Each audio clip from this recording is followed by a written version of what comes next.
Oi, gente, tudo bem com vocês? Hoje, na aula, nós vamos entender de uma vez por todas o uso correto da vírgula na redação do Enem, certo?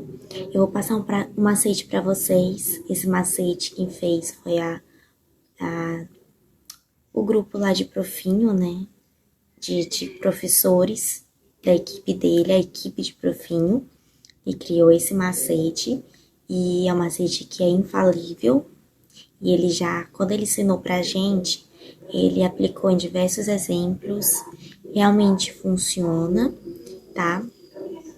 E eu não tinha domínio ano passado, quando eu fiz a redação do Enem. Eu tinha acabado de estudar esse macete, eu não consegui ir com o domínio dele. Mas esse ano, em nome de Jesus, eu vou conseguir, né? Porque eu estou focando mais. Vem comigo.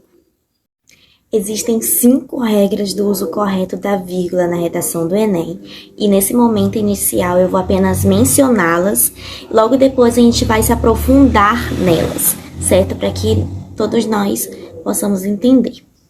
A primeira não separa sujeito do verbo, a segunda não separa a oração do mesmo sujeito, e agora a gente vai usar o verbo separa, separar, tá?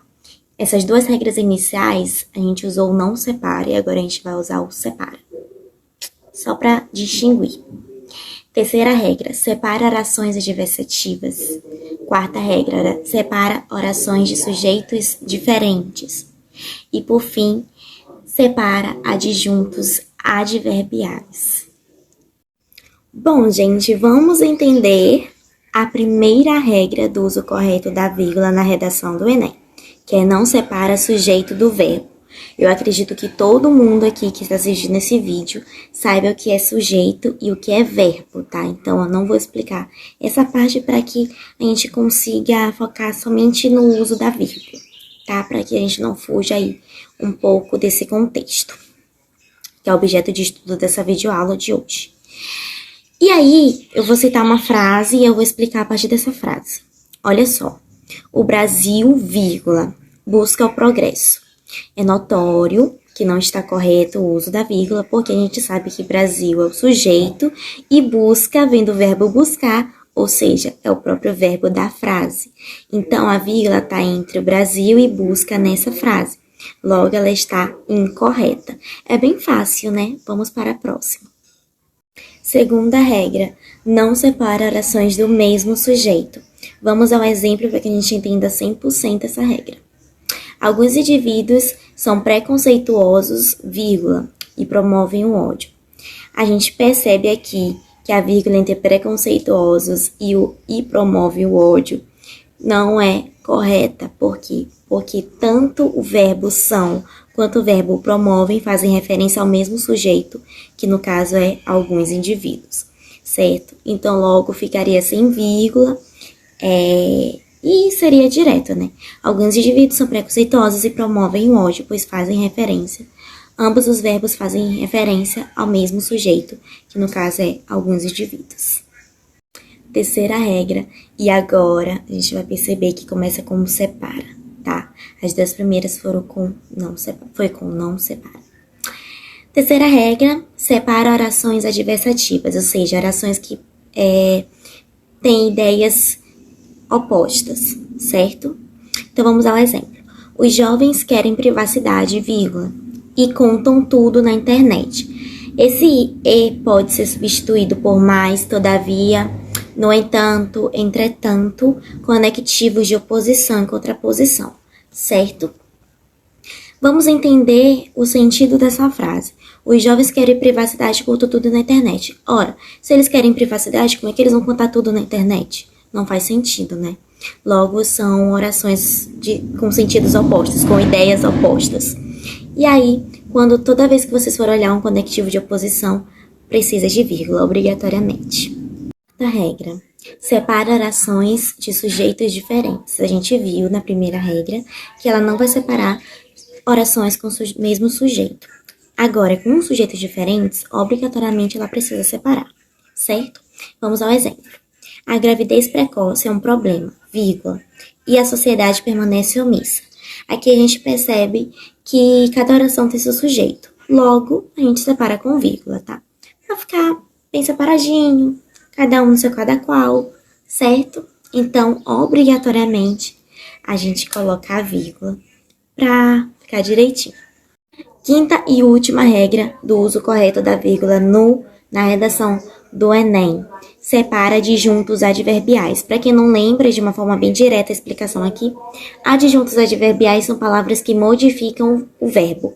Certo? Certo. Agora a gente vai analisar duas frases, dois exemplos. A primeira é com o uso facultativo da vírgula, ou seja, você pode ou não colocar. Vai depender da sua vontade, certo? E o segundo é onde a vírgula é obrigatória, tá? Então, vamos analisar comigo aqui, olha só. Os alunos, hoje, são estimulados a ver videoaulas. Essas duas vírgulas que cercam a adjunta adverbial hoje, como é apenas uma palavra, não são obrigatórias, são facultativas, você pode ou não colocar, tá?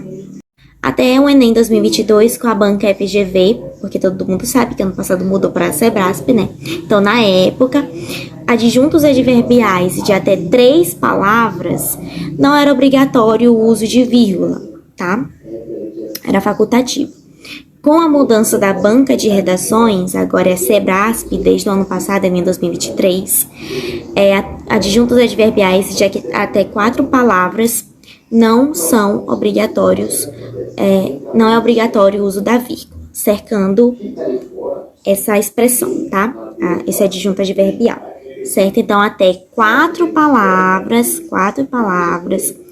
ou se tiver 1, 2, 3 ou até 4 palavras, a vírgula é facultativa, tá? E lembrando, só vai colocar vírgula se você for colocar antes e depois desse adjunto adverbial. Tem que ser obrigatoriamente nos dois se você for colocar. Ou não coloque. Então, eu vou até repetir essa informação, porque é muito importante que você entenda, tá? Se você for aderir, né, a vírgula nesses casos de até 4 palavras, formando adjunta adverbial na sua frase, coloque vírgula antes e depois desse adjunto adverbial, certo? Não adianta você colocar vírgula só antes e depois não colocar, vai estar errado.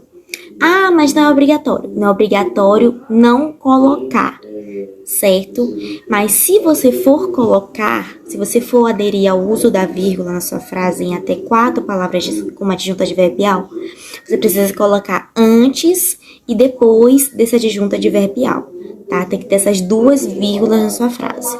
Ou então não coloque nenhuma das duas, porque se você colocar apenas uma, ou no início ou no final, vai estar errado, e aí vai ser erro de vírgula. Tá, lá a gente já entendeu que a vírgula é facultativa e até 4 palavras como adjunta adverbial. E quando ela é obrigatória nessa última regra, que separa adjuntos adverbiais? Então, gente, a vírgula é obrigatória no caso de haver mais de 4 palavras como adjunta adverbial, ou seja, de 5 para frente, certo? Eu vou colocar o mesmo exemplo, só mudando a adjunta adverbial da frase. Olha só, os alunos, em virtude de suas dificuldades, 5 palavras, são estimulados a ver videoaulas. Então, se tem 5 palavras, 5 é maior do que 4, né? Óbvio. Nesse caso, vai ser obrigatório. É obrigatório como? No início e no final, certo? Assim como na primeira regra também, né? Se você quiser colocar vírgula, tem que botar nos dois lados, antes e depois.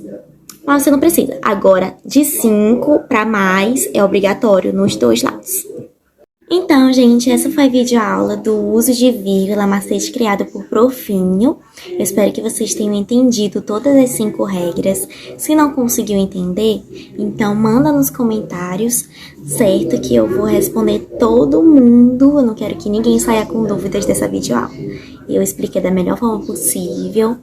É um entendimento que serve tanto para vocês quanto para mim, para todo mundo que for fazer o Enem e até que não for fazer o Enem. Porque a gente tem que aplicar todas essas regras em todos os lugares, para que a gente não erre mais, nunca mais, esse uso da vírgula, certo? Eu espero que vocês também tenham gostado da videoaula e desse modelo aqui, ó. Desse cenário aqui. E é isso. Um beijo e até a próxima!